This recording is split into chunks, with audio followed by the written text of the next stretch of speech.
स्वागत है आपका सिटीजन वॉइस में। मैं हूं शब।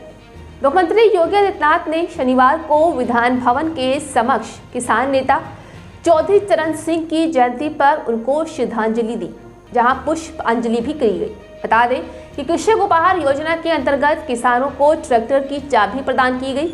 लोक भवन में किसान सम्मान दिवस के मौके पर किसानों व कृषि वैज्ञानिकों का सम्मान किया गया व कार्यक्रम को संबोधित किया गया, जहां मुख्यमंत्री योगी आदित्यनाथ ने कहा है कि ये नए भारत का नया उत्तर प्रदेश है, जहां किसानों का सम्मान होता है। उनके परिश्रम व पुरुषार्थ के सामने शासन नतमस्तक होकर सम्मान देता है। उनका परिश्रम व पुरुषार्थ न केवल यूपी का सम्मान बढ़ा रहा है, बल्कि विकास यात्रा का हिस्सा बनकर यूपी को देश की बड़ी अर्थव्यवस्था के रूप में स्थापित करने में मदद कर रहा है। उन्होंने कहा है कि आपके परिश्रम का परिणाम है कि हमने कृषि विकास की दर 9% तक कर दी है, जहां पीएम ने विजन के अनुरूप आने वाले समय में प्रदेश को 2027-28 तक $1 ट्रिलियन की इकोनॉमी बनाना है। भाइयों बहनों, ये नए भारत का नया उत्तर प्रदेश है, जहां किसान का सम्मान होता है। उसके परिश्रम और पुरुषार्थ के सामने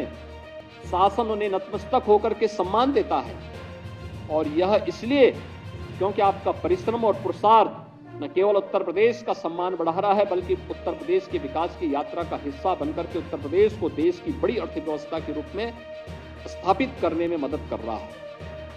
आपके परिश्रम का परिणाम है कि हमने अपने कृषि विकास की दर को 9% तक पहुंचाया है, लेकिन इसको आने वाले समय में अगर हमें प्रधानमंत्री जी के विजन के अनुरूप प्रदेश को 2027-28 तक $1 ट्रिलियन की इकोनॉमी बनना है, तो हमें वर्तमान की विकास दर को इससे 3 गुना रफ्तार से आगे बढ़ाना पड़ेगा। और इसके लिए मैं आपका आह्वान करूंगा कि उत्तर प्रदेश में ये संभावना है, और इस संभावना को परंपरागत खेती के साथ साथ वेजिटेबल की खेती, स्ट्रॉबेरी, ड्रैगन फ्रूट, इन सब में भी, और नेचुरल फार्मिंग की दिशा में भी आप कार्य करेंगे।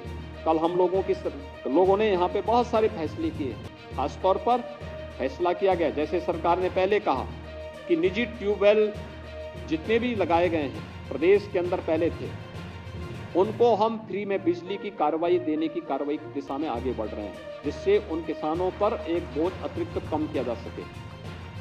दूसरा, डीजल से चलने वाले जितने भी ट्यूबवेल हैं उनको हम सोलर पैनल देकर के डीजल की बचत करने की दिशा में हम आगे बढ़ने जा रहे हैं, और इसमें प्रदेश सरकार की सब्सिडी को बढ़ाने की प्रक्रिया के लिए भी कल एक बैठक करके हम उसको फाइनल दिशा में आगे बढ़ चुके हैं। इसके अलावा किसानों के अन्नदाता किसानों की फसल को नुकसान होने से बचाने के लिए, जंगली जानवरों से बचाने के लिए सोलर पैनल और फेंसिंग की कार्रवाई हम लोगों ने जंगलों में कल कृषि और वन विभाग के साथ बैठक करके इस प्रक्रिया को आगे बढ़ाने के लिए निर्देश दिए हैं कि तेजी के साथ इसको बढ़ाइए।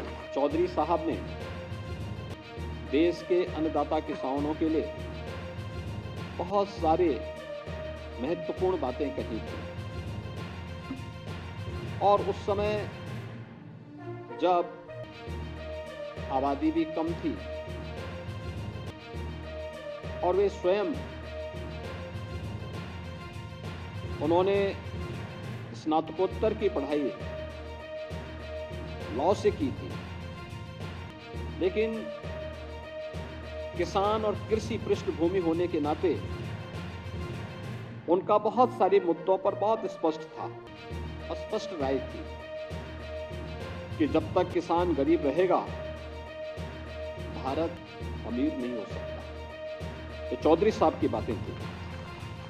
ग्रामीण भारत ही असली भारत है। भारतवर्ष की समृद्धि का मार्ग देश के खेत एवं खलियान से होकर के गुजरता है, या जागरूक जनशक्ति ही सबसे बड़े लोकतंत्र का आधार है। और इसके लिए उन्होंने ढेर सारे कार्यक्रम और रिफॉर्म करने की दिशा में आगे बढ़े। बिचौलियों द्वारा किसानों के शोषण को बंद करने के लिए मंडी बिल पारित कराने का कार्य हो, उत्तर प्रदेश में होर्डिंग अधिनियम के समेकन की प्रमुख भूमिका हो, लघु सीमांत श्रेणी के किसानों के 3.5 एकड़ तक भूखंडों को भू राजस्व के भुगतान से छूट दिलवाने का मामला हो, उर्वरकों को बिक्री कर से मुक्त कराने का मामला हो, या काम के बदले अनाज कार्यक्रम की शुरुआत हो, या फिर राष्ट्रीय कृषि ग्रामीण विकास बैंक की स्थापना जैसे महत्वपूर्ण ऐसे कार्य थे जो चौधरी साहब ने अपने समय में किसानों के साथ जुड़ करके अन्नदाता किसानों के जीवन में व्यापक परिवर्तन करने के अभियान को आगे बढ़ाया था। और ये हमारा सौभाग्य है कि सन 2001 में जब भारतीय जनता पार्टी की सरकार ही प्रदेश में कार्यरत थी, उस दौरान चौधरी साहब के इन सपनों को जमीनी धरातल पर उतारने के लिए चौधरी साहब के जन्मदिन को किसान सम्मान दिवस के रूप में हम मना सकें, इस दृष्टि से राज्य सरकार ने जिस कार्यक्रम को आगे बढ़ाया था, आज ये अपनी एक नई ऊंचाइयों को प्राप्त कर रहा है। तो ये थी आज की अहम खबर। ताज़ा खबरों के अपडेट के लिए जुड़े रहिए हमारे साथ सिटीजन वॉइस पर। हमारे चैनल को लाइक, सब्सक्राइब और शेयर करना ना भूलें।